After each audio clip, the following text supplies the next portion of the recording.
Hello. In this video, I'm going to share with you a project that I'm currently working on.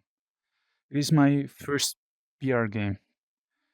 It still doesn't have a proper name, but I'm inspired by games like Into the Radius or The Forest. I like the ideas exposed in the Roadside Picnic book, The Witcher, and also I would name Soul Living as other source of. I like it very much. And well, what I especially love is the picture of worlds colliding and suddenly expanding the cosmos horizons of the humankind, and at the same time making them more reachable. Uh, Usually, the resource used to do that is the magic. It is some kind of consciousness or will that is provided to the matter. Um, but well, in terms of the game design, my idea is to make an open world. Um, it is going to be considerably small and contained the philosophy of AAA open world games is not something that I can consider viable. And it is mostly because, well, the huge spaces that serve landscapes, the complex traversing methods, all of that is something that, as a one man, I cannot achieve. And also, the experience and hardware limitation is another couple of things that I need to have in mind.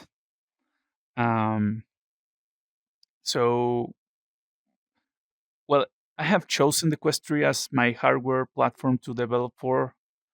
Uh, of course, I'm going to be continuously looking for ways to limit the scope, and I'm going to cool all the entities that I can. I'm going to show us the minimum quantity of entities on a screen at a certain point on time.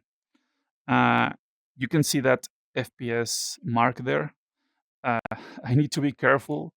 I have it there. It's a placeholder. It's just reminding me that I need to optimize on every step of the way. Um, but well, the thing is that I'm going to work with all of that, all of those constraints. Um, as you can see, I already implemented fog in a kind of similar way than Silent Hill or GTA San Andreas, but I will say that it is implemented in an even more extreme manner. Uh, so, well, uh, that's how it needs to be to run smoothly on this device. Uh, I did all of this in order to build this small map. It is going to be based on a portion of the world that few people know, but I'm familiarized with. Um for much time, I will say all my infancy, it was everything I knew. It was my entire world. I was surrounded by walls and armed guards all the time. I can testify it has changed a lot, uh, but in essence, is almost the same. Probably, I haven't been there in some time, and I'm referring. Well, I'm going to get closer to one of those houses. Uh, this orange color is pretty characteristic of these places. I'm referring to the housing units of the Mexican Navy. This is a place. I based this map actually in a place that you can find um, in Google Maps, but obviously for performance reasons, I cannot stop watching this. Uh, okay, I still need to refine a lot of things, but well, I was saying these places you can find it in Google Maps. It's considerably smaller. It doesn't have as many houses as the real place, but the order is kind of similar. Um, and well, uh, and just a note, you can see there the FPS are going from 30 to 60 or 70. The minimum requirement to publish on the Quest Store is 70, consistent 70 frames per second.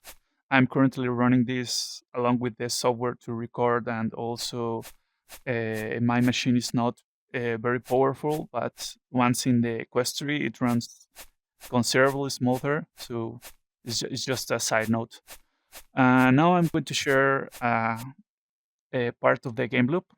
I already worked implementing uh, the kind of an inventory. Is something that was kind of challenging, but at the end I was able to pull it off. You can see the references to other games. This was a kind of simple but very powerful way to design the inventory.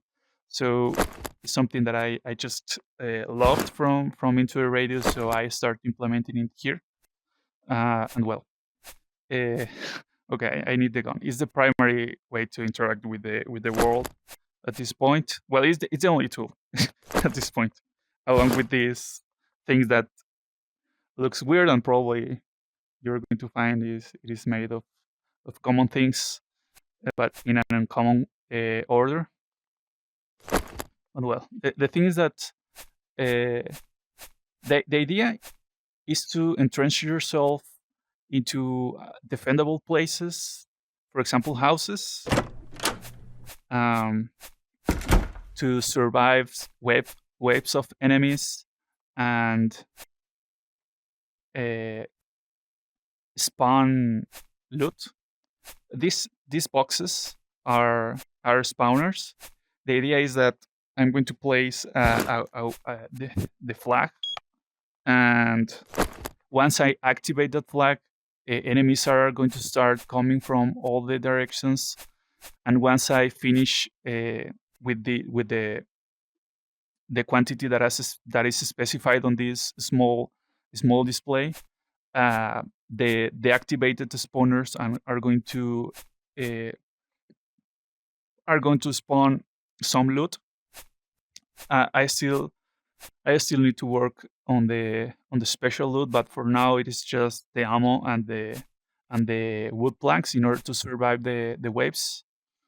And well, once you have enough loot, you can incursionate in other sections of the map, and you can well progress in the story. That it is not going to be a pretty detailed story, but it is going to be something the minimum required. I need to I need to reduce the scope as much as possible, uh, in order to not have an infinite development time and release this at some point. But well, that's the idea. You entrench yourself, you defeat enemies, you get loot, and then you can incursionate in other sections of the map, and you get artifacts, keys to continue progressing, and well, reach the end of the map. Every sections, obviously, the waves are going to be uh, harder because of the types of enemies. And well, I have been working a lot on the artificial intelligence of the enemy. That is pretty simple, but it is good enough. I think that's the term that defines the most of the things that I have done for this game. Is just uh, like scrambling, making a lot of low detailed things that serve a clear purpose. And well, I'm going to hit this button, and let's see the low detailed enemies. Um, okay. These enemies for now have pretty simple animations. Uh,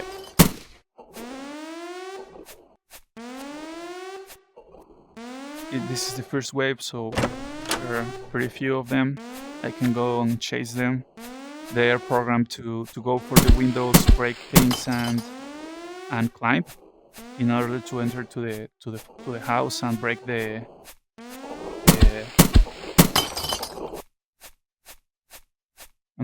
the flag. I didn't want to program to use the pathfinding tools of Unity because basically I don't want to overwhelm the player uh, with all the entities going directly for the objectives. I just wanted a good enough artificial intelligence capable of uh, going from one place to another to feel a kind of dynamic and let the player uh, control the situation uh, and well continue defending the place. That's that's the main thing. Uh, and also, it was a challenge to make the enemies capable of traversing across the rooms and finding actually the most important things.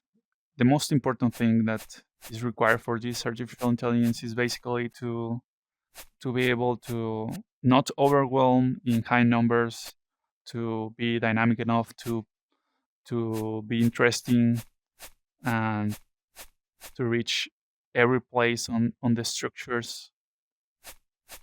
And well, I think that's it for now. Give a like and subscribe if you want to get updates on this development journey. I'm going to share the features I add to the game and some gameplay now and then. And eventually, you are going to be able to experience this piece of the real world that doesn't exist anymore in some kind of release. Um, but well, that's it. Thanks for watching this video.